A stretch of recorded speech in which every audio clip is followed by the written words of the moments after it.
Hey everyone, and welcome back to another episode of our Lovecraft Country recap show. We break down the latest episodes of HBO's hit series, you guessed it, Lovecraft Country. I'm, of course, your host, Griffin Schiller, and today we're going to be reviewing and recapping episode number 6, which is titled Me In Daegu. It is actually the first episode that we didn't have screeners for, so we got to be able to watch it with all of you and such. So it's I'm really curious to see the reception of this one because it is very different than I think some of the previous episodes we've gotten before. But honestly, I think that's something that we can sort of pride Lovecraft Country on, is with each episode they tell a different kind of story, and so this one is no different. But guys, I am not doing this alone. I'm of course joined by Elliott from Movie Files. Elliott, how's it going, buddy?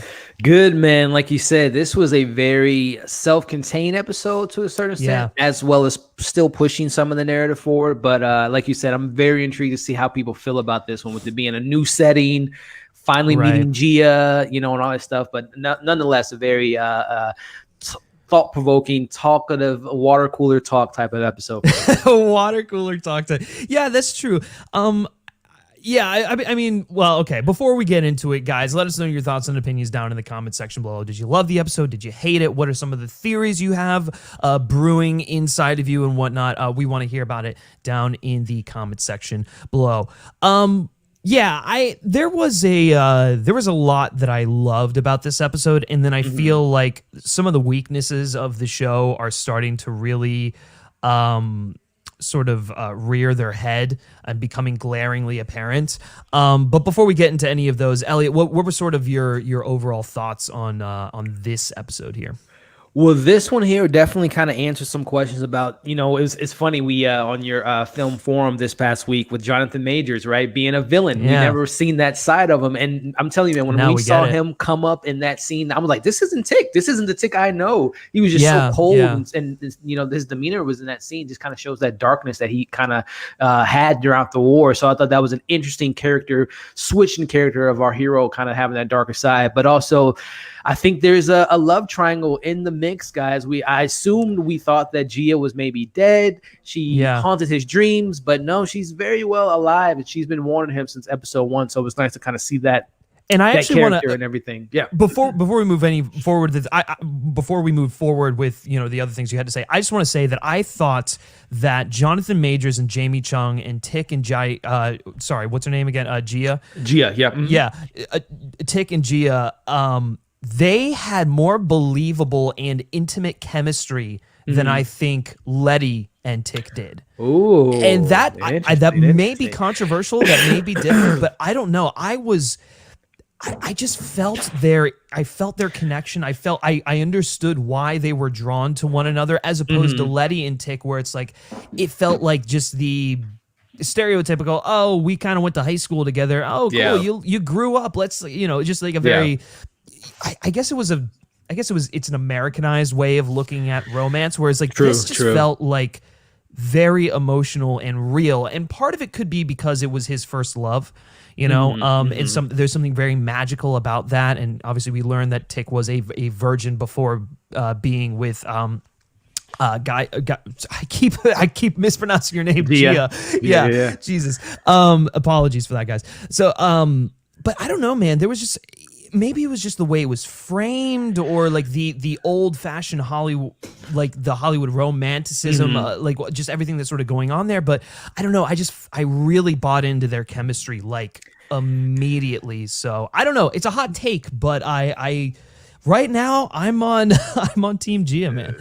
Team J, man, there is something to be said about how their love became about in regards to finding love in the most tragic situation in the Korean War, the beginning of that, and obviously, everything that's going on with Gia and her mom and the creature that's inside of her and the spirit that's inside of her. So there is some like kind of, like you said, this kind of Hollywood approach, not Hollywood approach, but just kind of this tragedy within this love of these two kind of lost souls finding each other, and totally agree with you.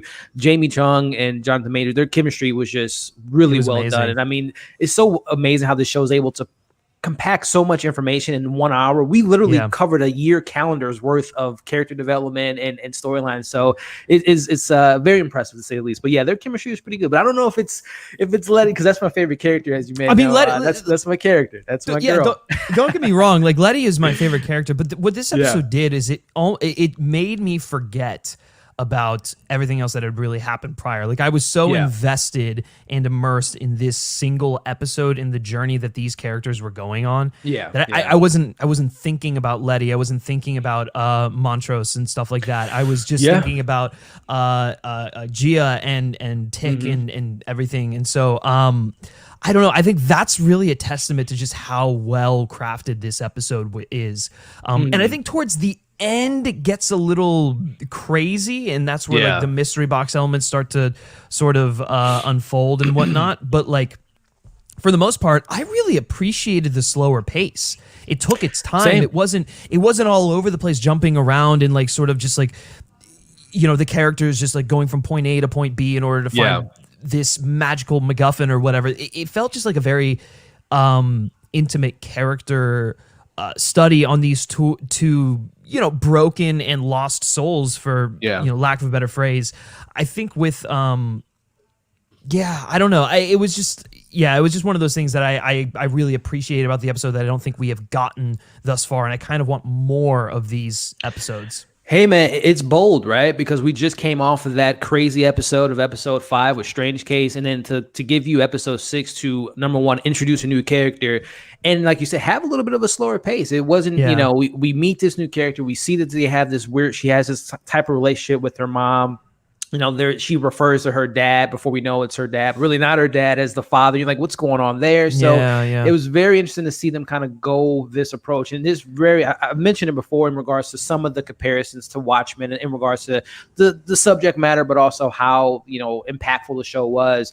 I think of Watchmen like the Hooded Justice episode, where it was just like, we went back in time and we learned about the origins. And I thought this kind of had remnants of that, of learning about Gia, learning about Tick's past, but also having some of those, you know, Hollywood themed undertone of Judy Garland, and I think that was really pivotal to Gina's character in regards to how Hollywood kind of pushed Judy Garland to be this Hollywood star, and how that affected her, and how Gia's mother is pushing her to be this monster, and you know, all that stuff. So I'm really glad there. I'm really glad you brought up that comparison, because to me that was so beautifully done. It was subtle, right? Like, I mean, like obviously, I think if you're watching, you would like understand what they were trying to get at with that. But like at the same time, it wasn't in your face. It was just very like natural, and I love when that. I mean, the show can, you know, when it's trying to make an abrasive point about something, it'll do that. But then also, it's not always like so upfront and in your face. I think sometimes does do a little bit more of a tasteful you know, weaving of the undertones here, which I absolutely just loved that whole comparison there.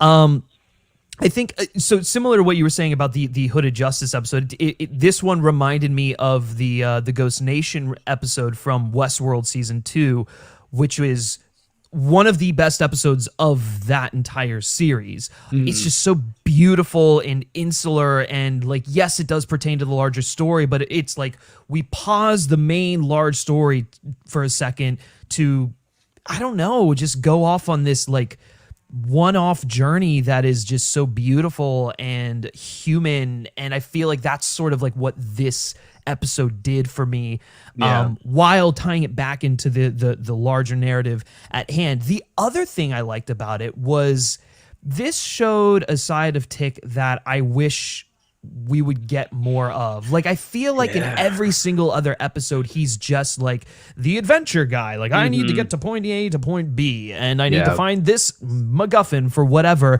And we don't know anything about him. And I know we've been saying like, oh, we're going to get this episode where we see his time at the war and stuff like that, where it's like the horrors of war is what shaped him. In actuality, it was like this romance and like his, you know, him murdering her best friend and these innocent lives.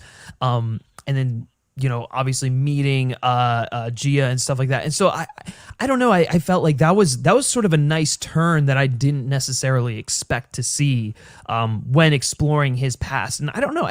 I felt like Tick had so much more of a personality, like in this episode. Like I was talking to our friend Gretchen, and she was like, "It's the first time I saw him smile," and I was like, "It's so true." Like, I don't know, like, where was, I don't know. I feel like this is, and it sort of like recontextualizes some of the stuff at the beginning of the season, like when he's sitting there, sort of like thinking about fiction and stuff like that, and contemplating. We're obviously thinking, oh, he's thinking about his time at the war, but no, he's thinking about this woman, and that experience. And I feel like that's, I don't know, it just, this episode is so important for his character, but it's also like, I wish that we would have seen shades of this guy in previous episodes, because it's just he's not there, Yeah, I mean, that's interesting you say that, because if someone were, hypothetically, if this was their first time watching Lovecraft Country episode 6 and they see Tick kill the girl, and then seeing this arc of, you're thinking, again, if this is your first time watching it, this guy he's terrible. He just killed, our main, as the episode shows, our main character's best friend, and you see the arc within this episode of him. No, he is. Yes, he's doing these horrible things, as Tick says in his episode. He's just doing what he was told to do. He's a soldier, right? He's killing these communists and getting this. The intel is going out for these spies. So he's doing his job. And then you see this arc of that he is human. That he reads these books. He finds escapism in these novels. As they have the relationship with him and Gia, and he has heart. He has soul. He cares for Gia. We see that. So I can't agree with you all in regards to you and Gretchen regarding to the personality and the character development within this episode. We see two different dynamics of Tick, and we really haven't seen that in previous episodes, because he's, like you say, he's so like hero and one journey and all that, but this had more layers and dimensions to the character for sure. Yeah, I think that's the thing. It's like, I understand if he's become jaded and rough around the edges because of his time in the war, but it's just like he's so two-dimensional in everything else other than this episode. And I feel like I don't know, they almost feel, and maybe this is like, I mean, it's probably intentionally so, but they just feel like two completely different people. And this episode is probably supposed to be, his loss of innocence, and like, this is why he becomes a little bit more brutal, but it's a little bit more nuanced than that. I guess it makes sense why he was a little more forceful with Letty now, having been with someone like Gia, and it's like, that really disturbing act, and like feeling betrayed by her and to an extent, and then I guess having this sort of warped outlook on like relationships and women. Like I mean, maybe that's part of the reason why, but like, again, I feel I don't know, it was just sort of like an interesting thing that I feel like hasn't, like, these shades of his personality haven't been weaved into his character as much as I would have liked for them to be. And I don't know, I guess he is sort of grappling with the fact it's like, okay, well, I do love this woman, but now I have, Letty, who's offering me my future right now. And I guess that's sort of like an internal battle that he's going with. Like, I don't know. It sets up a very interesting love triangle, to say the least. If we do get Gia back in the Chicago storyline that we have here, that would be and we might see that dynamic and that range from Tick. We might see that, and that might be the second half of the season, him being complicit and him being kind of confused and being vulnerable with showing his vulnerability when Gia gets in the mix. So that definitely sets up an interesting second half of the season. I think it definitely does, and I'll be curious to see, like, just how they sort of approach it, because obviously, like, Gia, her mission now is like, because she knows his fate, she knows that he's going to die, which puts into perspective what happened at the end of last week's episode, where it's like the writing was on the paper and it was like, you're going to die. Is that Gia sort of like speaking to him or something like that, or whatever? I think she's definitely going to come into play in one of the upcoming episodes. Like, this was definitely very important, not only for developing Tick's character, but for this like mystical sort of element that's going on here, which I do want to actually ask you about. Do you feel like the supernatural and the quest side of this thing is losing you a little bit?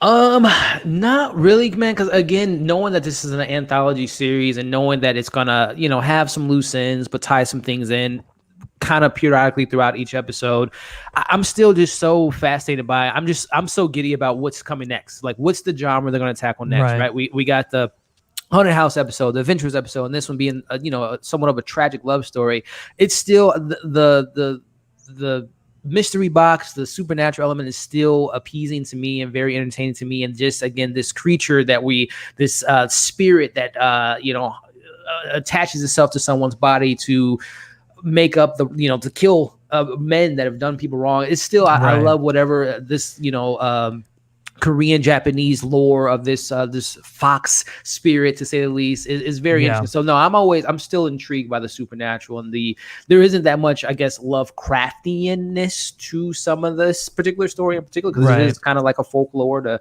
a Japanese folklore, but I'm still very much entertained by the supernatural and the mysterious mystical aspect of the show. Yeah, so the fox, the Yumiho, sorry, the Kumiho is the name of it. So we find out that is what Gia is, and she's sort of been battling with this this crisis of identity, which is very thematically in line with basically the entire season. I mean, like Tick, and I think as you and I were talking about before we started recording, it's why her and Tick are drawn together. Their parents are forcing them to be people that they're not. And so I don't know, again, going back to the whole relationship aspect, I felt like that was like another like deeper layer as to why I bought into why they would fall for one another. Even though we just saw both of them commit horrible murders and atrocities, which is really interesting, because when we see Gia do it feels, I don't know, it doesn't feel as like we don't look at her as a different person afterwards, whereas like when we see Tick in a war kill an innocent nurse who is the best friend of Gia here, we definitely look at him more as a monster. And so I felt like there was definitely something being said there about like, it's the real monsters that we have to fear are like the again, going back to like using folklore and mysticism to sort of like show that the monsters, or amplify the monsters of today and stuff like that. I felt like this was another episode that's kind of sort of showed that side of it, and through showing us like some of the darker tendencies of Tick. And I think when they're having a conversation, one of the most interesting things to me was like Tick saying about how his dad beat him and abused him as a kid, which we saw the flashbacks of, by the way, which was really powerful, I think, because it really just put a lot of that stuff like into a visual language. But he was saying how like the war did what his father couldn't do, and that was shape him into the person that his dad wanted him to be. And I thought that was so like, I don't know, it was a really powerful statement about how these conflicts can just change people. Yeah, I mean, that's as you said, there's a lot of themes going throughout the season for not only our main characters, but their parents, right? We know that with Montrose, he isn't who he wants to be, and he kind of reflects that on his child by the way he raises him and being abusive. And we see that with Gia's mom, as we find out this tragic story that her dad raped her and picked her mom because she was weak, and she allowed that to happen. We get the same thing with hopefully Letty and Ruby. I don't know if we'll explore her mom being, it seems like they're alluding that she was a prostitute, but how that shaped them into the women they are. So there is like in this also Christina, her dad, she killed her dad because he never believed in her and never gave her opportunity. So there's that layer of like, here are the people we are, but we're not who our parents want us to be. So this show just goes back even another layer as far as generational learning things and passing on legacies and becoming who you are as a person. So well, but interestingly enough, though, I think that Tick in a way is Tick is the one I think I've noticed the most that is struggling with this, because he does have those two sides of him. He's got the side that is him, the nice guy that we love, the guy who loves like fantasy and escapism and whatnot, who's like a genuine person. But then like we've seen that darker side of him that is really that repressed side that feels like the result of both his violent upbringing, his traumatic upbringing, and what happened during the war.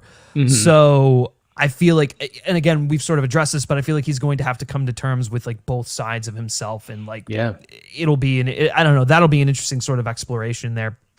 But this whole relationship, going back to episode 2, when we were looking at their biggest fears and such, and I do have to bring this up because Gretchen was texting me about it, but she was saying, why when they were, being subjected to their personal nightmares, why didn't Tick see the hairy tentacles or whatever, why did he not see that instead of seeing Gia in like a military jacket? And that to me was really interesting. Yeah, right. Yeah. It's like because I think it would makes the most sense. I mean, I refuted it by saying I feel like the real sort of trauma of what happened was when he was taking the innocent lives of people, especially her best friend. But then she's not here, so I just kind of want to bring it up. So, but then she was saying like, well, it seems like the writers sort of like wrote it and then realized, oh shit, can't reveal that we made a mistake here, right? We can't show our hand too early. So I kind of wanted to get your take on that whole thing. No, that's interesting because that scene, and I've revisited episode 2 a couple times since we've seen it last. And it's also interesting too, just thinking of like how this show is structured with the even episodes seem to be the more, I don't want to say jarring, but so different in vibes. Again, episode 2 is the magic aspect, which kind of threw us off, and episode 4, so and now episode 6 kind of this. So, but going back to your question, I think I kind of lean in the same boat with you regarding that he didn't see the tentacles. But well, number one, it happened so quickly, and also his eyes were literally closed, so he couldn't really see exactly what the hell was going on. And he might have, he might blame it on, PTSD, and he might have, the horrific things he saw in war, so maybe he didn't get a full grasp. Well, okay, but he knows what he saw. Like let's be real. In which I also think this recontextualizes in episode 1 when he saw the dog, the wild creatures. He's like, oh shit, okay, I've seen stuff like this before, so it's like, all right, I kind of get what's going on here. There are just like weird creature things out there in the world that we don't necessarily know of. Because he acted like relatively calm in that moment. Very true. I mean, and again, we don't know the full effects of this this spirit. This is the first time that she has done this act, and she didn't fall through with killing the guy. So I don't know if there's some after effects of, once she attaches herself to you and she releases you, that your memories are somehow lost. I don't know. Maybe it's, I don't know if that's something that he just, I don't know. He is suppressed and doesn't remember, but him, that coming out of the closet thing, I looked at it as more kind of looking back at that scene.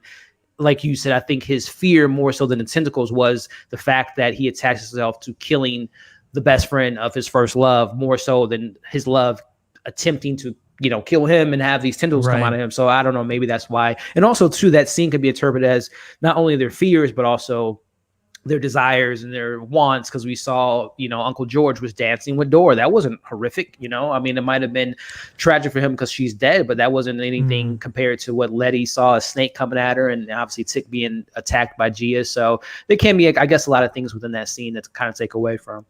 Yeah, I don't know. It's just so interesting because it's like the further we get away from episode 2, the more important it becomes. You're very much true. And again, I feel like that it just leads me to believe again that episode 2 would have been better served in the middle of the season. Yep. I don't know, man. There's a lot that I kind of take issue with like the structure and the placement of things in this show, and I feel like it's a puzzle where we're given all of the pieces, right? Some of them click together. Other times it feels like they're part of a different box. Like it just feels like they're supposed to be putting together a completely different puzzle that isn't this one that we're invested in. And I don't know, for me, it's like I'm struggling to see how this is all going to add up. I mean, I feel like when we get to the end and then we sort of, sit back and look at it, it might work a little bit better. But for me, as of right now, it's just like the jumping around and the lack of just like continuing the story is really kind of starting to frustrate me a little bit. And again, I feel like the show continues to pose more questions than it does provide answers. And the answers they do provide, like, Christina being William and the potion stuff, it's like it's so trivial and obvious that I'm like, why did you devote so much time to like revealing that as the big is your big thing when we have like no idea what the hell is going on with all these other things, the other lodges, you know, George's wife and daughter and stuff like that. And I don't know. And I think that's the thing that's starting to frustrate me the most. Because like the end of this episode, when they go to the like I don't know, like the spiritual lady. Oh yeah, like the Magain sorceress. Yeah, the top of the mountain situation. Yeah. And like it's sort of like ends on a cliffhanger, which I'm okay with that, but I know that the next episode is not going to pick up where that cliffhanger left off. Yeah, no, I hear the flaws, and I totally agree with you. I think for me mentally, and we both watch a lot of TV. This is so against the grain. This is not like you say your normal traditional ABC type of episode. And I think it is a bit of like, it takes a bit to get used to because we haven't seen this kind of story being told in this manner. But for me, I'm looking at this again. These episodes feel kind of so cinematic and so self-contained in their own sense. Like I am kind of compartmentalizing this episode is this story they want to tell. Sure, I don't know what's going on with Hippolyta and Diana. I don't know what's going on with Ruby and Christina and their relationship, but I'm just looking at it as a vacuum. And like you said, once we get that 10th episode, the pieces may all connect, or we could just appreciate, hey, I loved episode 1, I loved episode 5, and kind of having just attachments to certain episodes, very similar to what I imagine. I haven't read the novel, but from what I gather from what Gretchen said, people might like, this is my favorite chapter. I didn't really like this chapter. The book as a whole was, kind of up and down, but I love that story. I love that story. Just like, again, an anthology, anthology movie. There's certain chapters they tell in movies that I'm just like, that wasn't for me, but I love that one. So I think it's so weird to see that in a TV show and the way they're kind of playing it out. Yeah, I guess that's the upside of this whole thing is there's different flavors in there for everyone. Yep. And you're right. It might not all, connect the way that we're hoping. But like it's ambitious, it's interesting, it's doing stuff in television that we necessarily haven't seen before, which I love. Again, like I'm not dogging on this show. Like I love this show. I just want to make sure everyone knows that. And I've enjoyed every episode, even to an extent. I've in hindsight, I think I've started to appreciate it a little bit more. But I don't know. It is like a very frustrating viewing experience. And again, maybe that's because like we have the sort of like week break in between episodes, and so it's like I don't know. Maybe the show would do better if it was like a binge model type thing. Hey, and that's the beauty of TV nowadays, right? Is once it's over, we can have a second going and experience it in a different, perspective in regards to watching it all at one time. And like you said, man, it is a very different experience. It's like a buffet. You get food you like, and some others you don't. But I think at the end of that, I think once this is all said and done, I think we'll pick out the ones that we liked more so than the others. Those are the ones that attach ourselves to us. But no, for sure. The other thing I wanted to bring up is the music in this episode. No modern songs, no modern tracks. That's such a great point. Score. I didn't even think about that because it was just so like normal that it is until like I didn't even think about the music in this that was it was one of those things where it's like I didn't think about it until after I'd watched it, and again texting our friend Gretchen, and we were talking about the fact that it's like they need more episodes like this with just a natural orchestral score. I felt like it enhanced the emotions. It made the drama feel more grounded and real.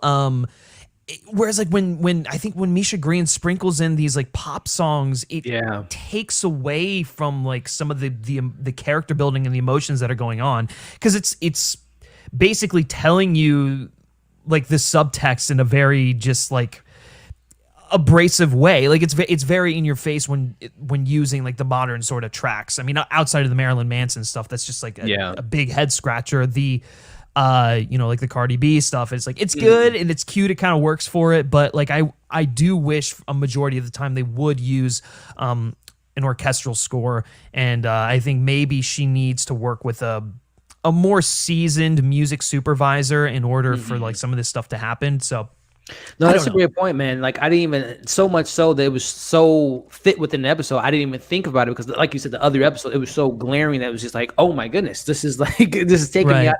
Like you said, they played into the scenes. They played into this kind of 50s, type of environment. They played into the Asian culture in regards to just playing this kind of sweeping music and the kind of love story. So no, that was very, very fit perfectly within this episode. And I think hopefully moving forward, maybe, and again, there is some merit to that. There may be a reason why these songs are within the first 4 episodes or 6 episodes or 5, I should say, because of this whole, maybe this I'm still in the camp of, is there some type of time travel parallel things going on that may play into the song choice, but we'll see. But no, it was a great score and a soundtrack within this episode.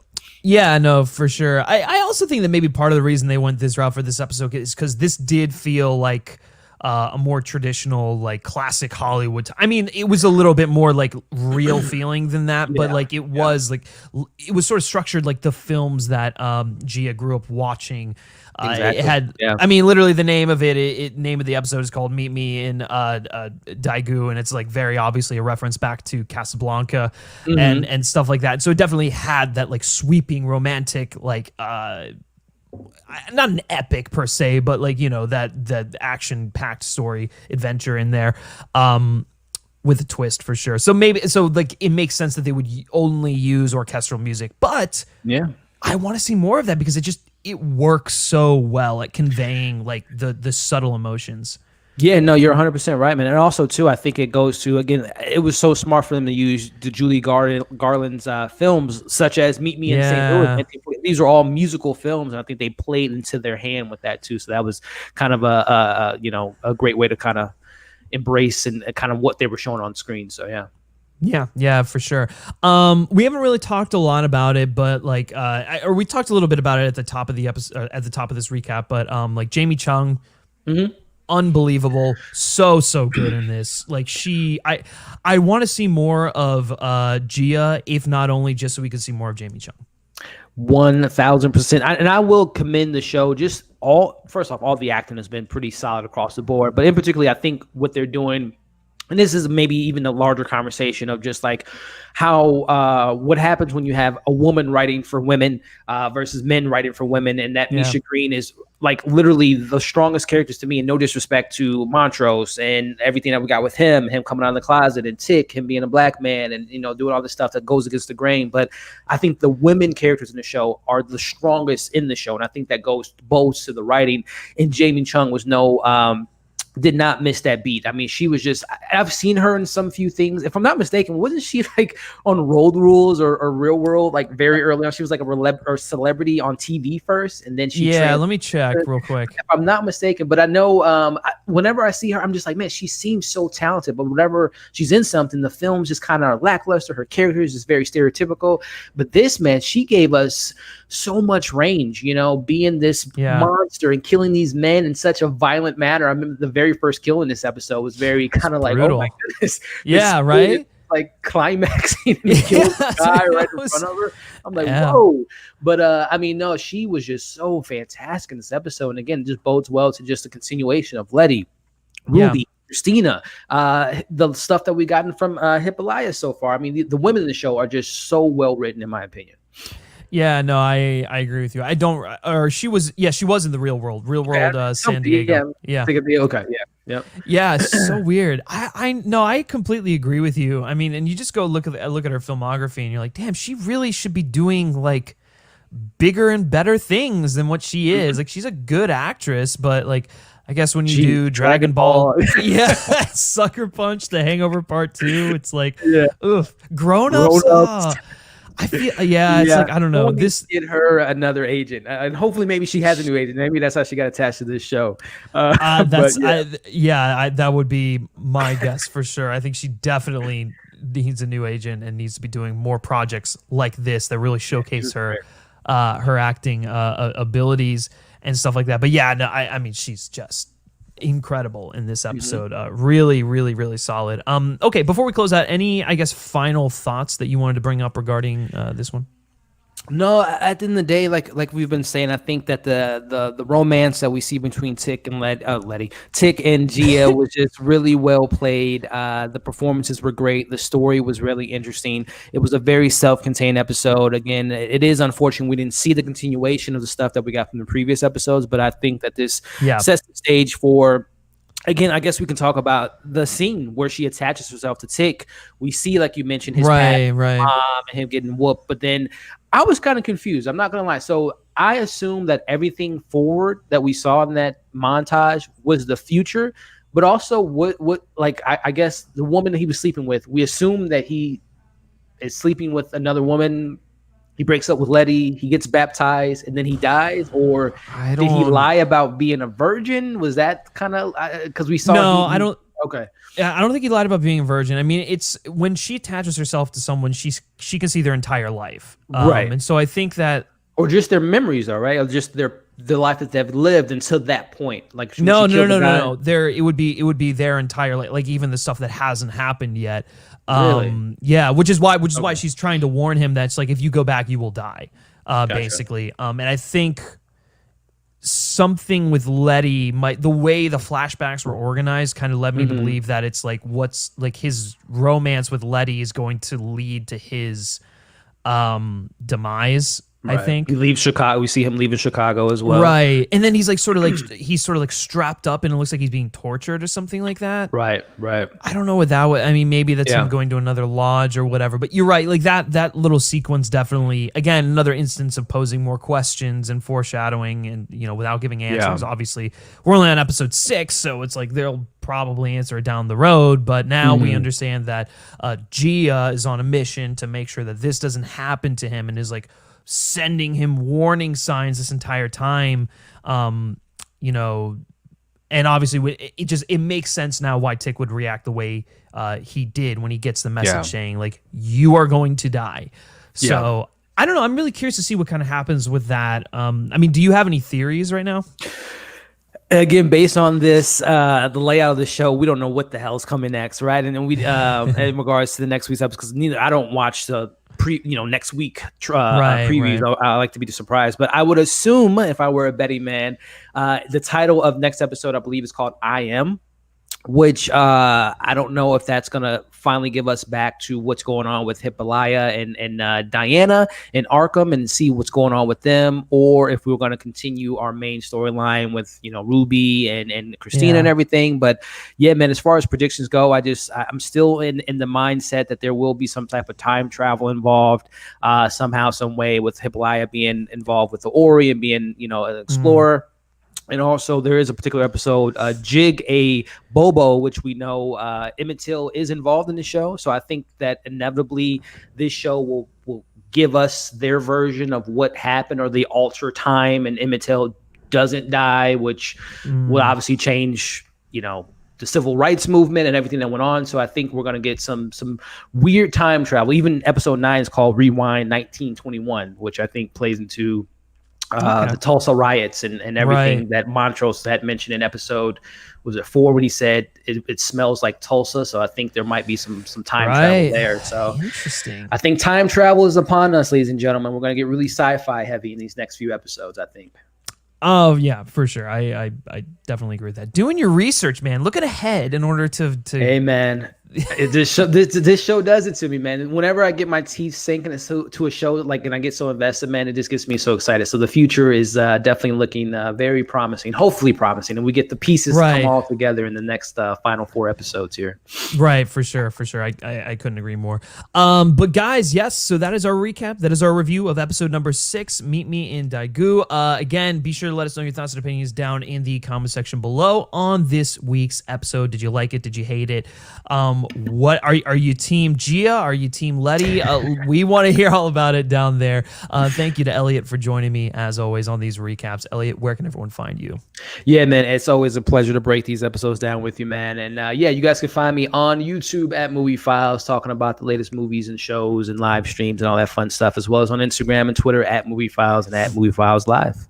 Yeah. And guys, if you haven't done so already, be sure to like this video, share with your Lovecraft Country loving friends, and subscribe to the FilmSpeak channel so you don't miss another recap of Lovecraft Country and the rest of our incredible film and television covers that we have coming out here on a regular basis. You can also like FilmSpeak on Facebook, follow us on Twitter, just search FilmSpeak. And lastly, if you like me specifically and you like what I have to say, you can give me a follow on Twitter at Griff Schiller. All right, guys, that's going to do it for this review and recap of Lovecraft Country, episode number 6, and we will catch you back here next week.